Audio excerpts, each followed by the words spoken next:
E você já foi pro espaço também. Quando o Flávio postou a foto do encontro com Donald Trump no seu Instagram, imediatamente Nicolas Ferreira retweetou, repostou. Repostou na hora, na hora. O que isso mostra? O Nicolas entendeu o recado. Seria muito bom se eu tivesse ligado o microfone antes de começar. Caio Duarte Vaz, Gabriel, a querida amiga Emily Vioge dizendo pra vocês darem like na live. Like não é cool, pode dar sem medo que não machuca. Bom, galera, é isso. Reforçando mais uma vez, mandem superchat, live pix, vai ser uma live rápida. Não pretendo me estender porque pretendo dormir cedo pra conseguir continuar regularizando o meu sono, que tava uma merda até semana passada. Primeiro assunto do dia, deixa eu compartilhar a tela aqui com vocês. Tá rolando uma união sinistra, Caçador Austrália. Deixa eu colocar na tela. Ok, vamos abrir aqui. Deixa eu ajustar.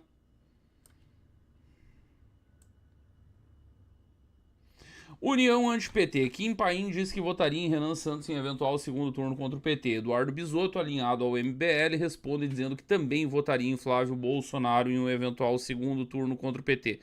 Só que hypou, deixa eu ver se eu consigo colocar. Só nesse Brasil Alternativo tá com 52 mil visualizações a informação. Deixa eu falar um negócio pra vocês. O Kim Paim, na eleição de 2024, quando o Kim ainda era pré-candidato, deixa eu só verificar o microfone aqui. Agora acho que deve estar melhor. O Kim Paim, nas eleições de 2024, quando o Kim Kataguiri ainda era pré-candidato pela União Brasil em São Paulo, foi perguntado num dos podcasts dos quais ele participou se num eventual segundo turno entre Kim Kataguiri e Guilherme Boulos, o que ele faria? Se ele pregaria voto nulo, se ele diria para não ir votar, o que ele, Kim Paim, faria? E já naquela oportunidade, o Kim Paim declarou que num segundo turno entre Kim Kataguiri e Guilherme Boulos, ele faria campanha para Kim Kataguiri. Não é a primeira vez que o Kim Paim expressa esse tipo de percepção da realidade e ele tem deixado muito claro que o inimigo primordial é o PT. Eu também não é a primeira vez que deixo claro que o inimigo primordial é o PT. Eu tenho uma bastante grande divergência com relação ao posicionamento do Kim Paim. O posicionamento do Kim Paim é bem mais coerente que o meu, tá? Ele é muito mais coerente que o meu. Eu olho a política de um jeito talvez mais pragmático e menos principiológico do que o Kim Paim olha. Em 2022, quem acompanha o canal há mais tempo sabe, eu nunca escondi de ninguém e nem vou ficar reinventando a minha história e contando lorota e tirando seguidor pro otário. Em 2022, eu cravei 13 na urna. Eu votei Lula. Ah, Bisotto, tá arrependido? Não, não estou. Não estou nem um pouco arrependido. Por que eu cravei 13 na urna em 2022? Eu tô na política faz 22 anos. Eu já repeti algumas vezes, política é guerra continuada por outros meios, não é um lugar bonito, não é um lugar saudável. Qual era o cenário de 2022? O cenário era dos meus amigos sendo perseguidos pelo governo Bolsonaro, era do Kim Kataguiri tendo a vida devassada e com um espião andando atrás dele quando ele ia comer um lanche no McDonald's, era o Renan Santos dormindo dentro de carro em posto de combustível porque tinha ameaça de mandado de prisão, tinha ameaça de invadirem a casa dele, tinha grampo no celular dele, no celular do irmão dele, da mãe e do pai dele que nada tem a ver com as atividades dele. Transformaram a vida dos meus amigos no inferno, tocaram um horror, a BIM paralela, operação da Polícia Civil de São Paulo motivada por deputado sujo bolsonarista da Assembleia Legislativa de São Paulo. Então meu voto em 2022 foi pragmático. Eu preciso me livrar dessa galera. Depois eu vejo o que eu faço com o PT. E qual era a minha linha de raciocínio em 2022? O PT eu conheço, a gente já lidou com eles. Nós fizemos o impeachment da Dilma, que todo mundo disse que era impossível. Então aguentar 4 anos, nós aguentamos e depois nós se livramos deles de novo. Fizemos uma vez, fazemos duas. Não, eu não anulei, eu não me abstive, eu votei e votei 13. O Kim Paim tem um ponto de vista bem mais principiológico. Para ele, o PT é inimigo de morte. Voltemos ao meu princípio. Passaram-se 4 anos. O cenário é radicalmente distinto. Nós temos uma aliança entre petismo e judiciário, e não é nem judiciário, é até injustiça da minha parte dizer que é uma aliança petismo e judiciário, que não é judiciário. É o STF. É o STF. É o topo da cadeia do judiciário, não é o judiciário. Seria injustiça da minha parte dizer que é o judiciário inteiro. Mas é o topo da cadeia. Que na prática implementou um regime autoritário no Brasil. O Brasil não é uma democracia plena. E não sou eu quem digo isso, é o judiciário da Espanha. E se vocês estudarem um pouquinho, vocês vão saber que o judiciário espanhol é o mais esquerdista, talvez, de todo o mundo democrático. Não há judiciário mais esquerdista do que o espanhol. Prenderam Augusto Pinochet lá na Espanha quando o velho tava com 86, 87 anos, um negócio assim. Velho já meio gagá, senil, sem saber o que tava fazendo. E apareceu um juiz esquerdista lá dizendo que ia prender ele por violar direitos humanos. O Pinochet acabou conseguindo ser solto, voltou pro Chile, enfim, onde faleceu. Mas prenderam o Pinochet, que por sinal tinha imunidade diplomática, ele era senador. Ele não poderia ser preso do jeito que foi, e ainda assim prenderam. Esse é o nível do esquerdismo do judiciário espanhol. O judiciário espanhol foi provocado por Alexandre de Moraes, que solicitou a extradição de Oswaldo Eustáquio, um jornalista pelo qual eu nutro o mais profundo desprezo. Acho um ser humano desprezível. Sabe o que o judiciário espanhol falou sobre ser humano que eu considero desprezível? Ele é um perseguido político. O judiciário mais esquerdista do mundo democrático, civilizado, do ocidente, disse, não vamos extraditar não, isso é perseguição política. Carla Zambelli, acabou de acontecer, vocês viram o que aconteceu com Carla Zambelli. Usaram um senador italiano de esquerda, de extrema esquerda, diga-se de passagem, manipularam o judiciário italiano para no final a corte de apelação dizer não, isso é perseguição política, solta, e tá solta Carla Zambelli.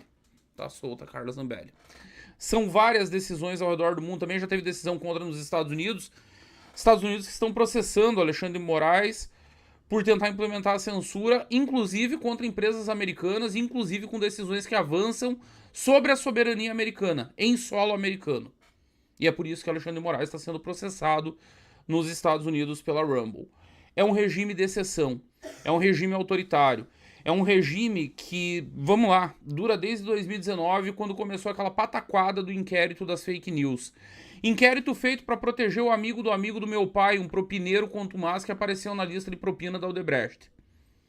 Foi esse vagabundo que apareceu na lista de propina da Odebrecht, que depois apareceu no Resort Tayaya, que depois apareceu em todos os escândalos de corrupção recentes, que começou a implementar um regime autoritário no Brasil.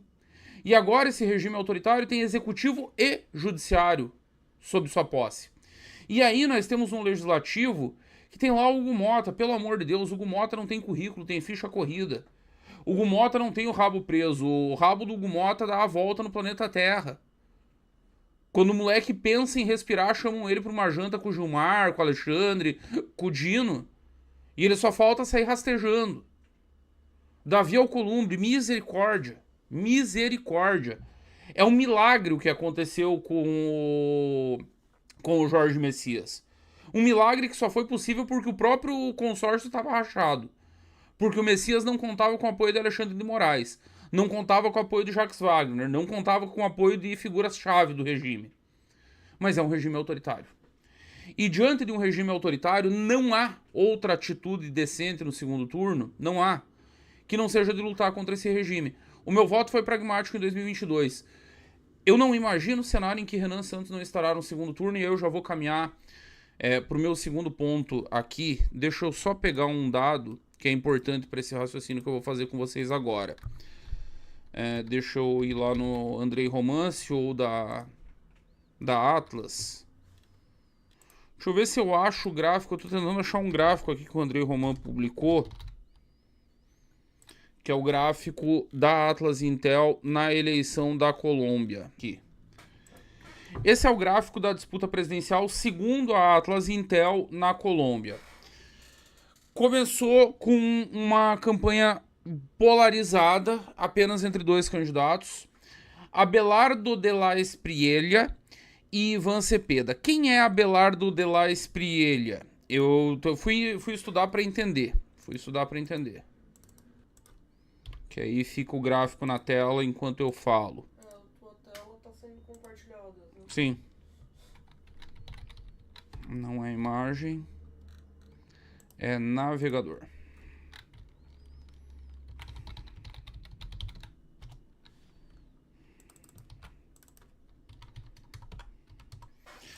Então, quem é Abelardo de la Espriella? Pra gente começar a entender. Deu um barulho estranho na live. Abelardo de la Espriella é o cara, é o outsider, é o antissistema. Ele é um candidato de direita muito mais radical do que o uribismo. O uribismo que por muito tempo a esquerda tratou como o suprassumo da extrema-direita na América Latina. O Abelardo de la Espriella é um cara ainda mais à direita do que o uribismo. O uribismo demorou para definir sua candidatura, demorou muito. Teve o episódio lá do assassinato do candidato presidencial, teve disputas internas, familiares, teve de um tudo. E aí o Abelardo de la Espriella aproveitou essa guerra interna no uribismo para saber quem seria o candidato e ocupou esse vácuo no início da corrida eleitoral. Vocês podem notar que na segunda pesquisa, inclusive, a Paloma Valência cai, ela estava com 3.4 ali, marcando 3.4 no dia 4 de fevereiro de 26. Isso era um momento que estava ainda a indefinição no uribismo de quem seria o candidato. Depois a Paloma vai para 3.7, o Sérgio Fajardo vai desaparecendo. No dia 12 de março, a Paloma dá um salto para 16.8. Aqui é o momento em que o eleitor começa a entender que a Paloma era a candidata do uribismo. Aqui em março, no dia 12 de março de 26, o eleitor começa a entender isso e a Paloma dá esse salto de 3.7 para 16.8. Em abril, ela chega ao seu melhor momento, 22.9.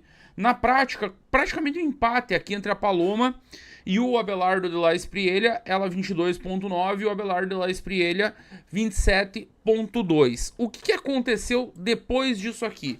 Por que diabos alguém que vinha numa curva tão acentuada para cima, que é o caso da Paloma Valência, com o apoio de um ex-presidente, Álvaro Uribe Vélez, ela desmonta, a candidatura dela simplesmente derrete? Bom, a Paloma tentou aplicar um discurso de moderação, um discurso de diálogo com o centro, um discurso de ampliação de arco de alianças. O ponto alto disso foi quando ela foi tentar ampliar a base. Ela marcou um café com o tal do Sérgio Fajardo, esse que aparece em roxo ali no gráfico. Não, em verde, perdão. Em verde no gráfico chegou a bater 7.5. Ela marcou um café com o Fajardo. O café foi um fiasco. Não houve acordo. É um negócio surreal. Não dá nem para acreditar que uma candidatura presidencial viável, que vinha crescendo, se enterrou desse jeito, marcando uma reunião sem ter combinado o resultado da reunião antes. E termina com ela saindo desse café com o Sérgio Fajardo de cabeça baixa, quase chorando, praticamente. E aí viralizou uma imagem de fraqueza. Ao mesmo tempo que ela perdia fôlego e que ela passava essa imagem de desespero, de procurar aliança com partidos tradicionais, o Abelardo insistia, né? Olha só a imagem que o Abelardo usou, ver se vocês encontram algum paralelo. O Abelardo se apresentava como um tigre independente. Ganhando terreno entre eleitores de direita mais duros e atraiu até mesmo parte do centro que viu Paloma como mais do mesmo. O centro que ela queria, ele trouxe os eleitores, sem precisar fazer concessão nenhuma, sem acordo nenhum. E aí ele cresce 10 pontos em pouquíssimas semanas, vocês veem isso na tela. Naquele momento ele tinha 27, ele vai para 36 na última, do dia 21 de maio de 2026, foi a última Atlas Intel realizado na Colômbia. Claramente empinando a curva e provavelmente deve... Eu não peguei o resultado, tá rolando nesse momento. Deixa eu ver se o Roman atualizou. Não temos novas atualizações. Bom, o fato é esse. A minha conclusão é simples. Nós vivemos um cenário muito parecido no Brasil. O Flávio tenta seguir numa candidatura cujo principal expoente é o Valdemar da Costa Neto, que não consegue dar uma entrevista sem implodir ele. Há uma guerra interna explosiva em curso dentro da direita. Hoje foi a vez de Tarcísio Gomes de Freitas, que andava calado, que parecia ter assentido, que parecia ter se integrado à campanha de Flávio Bolsonaro. Hoje o Tarcísio dá uma entrevista e diz que o Flávio deve muitas explicações. O fato é o seguinte, o Flávio teve com Donald Trump. Eu já avisava semana passada que essa conversa provavelmente ou garantiria o Flávio na disputa ou enterraria a candidatura dele. por tudo que saiu, e não apenas do Flávio lá, não apenas da coletiva triunfante depois do encontro, que foi uma coletiva triunfante, um show de profissionalismo, a propósito, diga-se, especialmente do Paulo Figueiredo, mostrou uma condução muito profissional do evento. O Flávio mostrou uma maturidade imensa, respondeu todo mundo, perguntas abertas, correspondentes internacionais, todo mundo podendo perguntar à vontade, ao contrário do que foi a entrevista do Lula, conduzida de modo sofrível, para dizer o mínimo, depois do encontro com Donald Trump. Uma coletiva em que o Lula fez um discurso raivoso, um discurso em defesa do PCC e do Comando Vermelho. O Flávio sai de lá com um ótimo resultado, e aí a repercussão no Brasil deixa claro, a candidatura do Flávio está consolidada.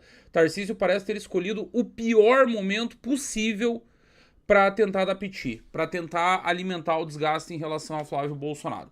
Flávio vai até o fim. Outros grandes influencers que estavam capengando, o exemplo mais notório é o Rodrigo Cocô Instantâneo.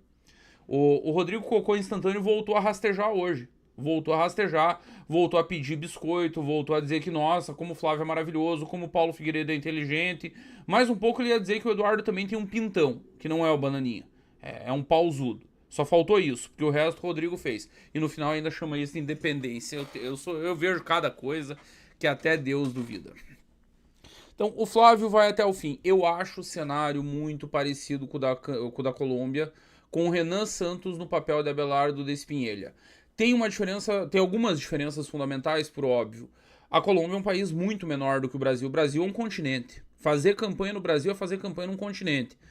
O Renan precisa superar a barreira do desconhecimento, que ele tá fazendo no braço, que ele tá fazendo por terra, que ele vai fazer andando de motorhome, de carro, de tudo quanto é diabo, mas indo nos lugares, falando com as pessoas, se tornando conhecido, dando entrevistas para veículos locais, fazendo eventos cada vez mais lotados.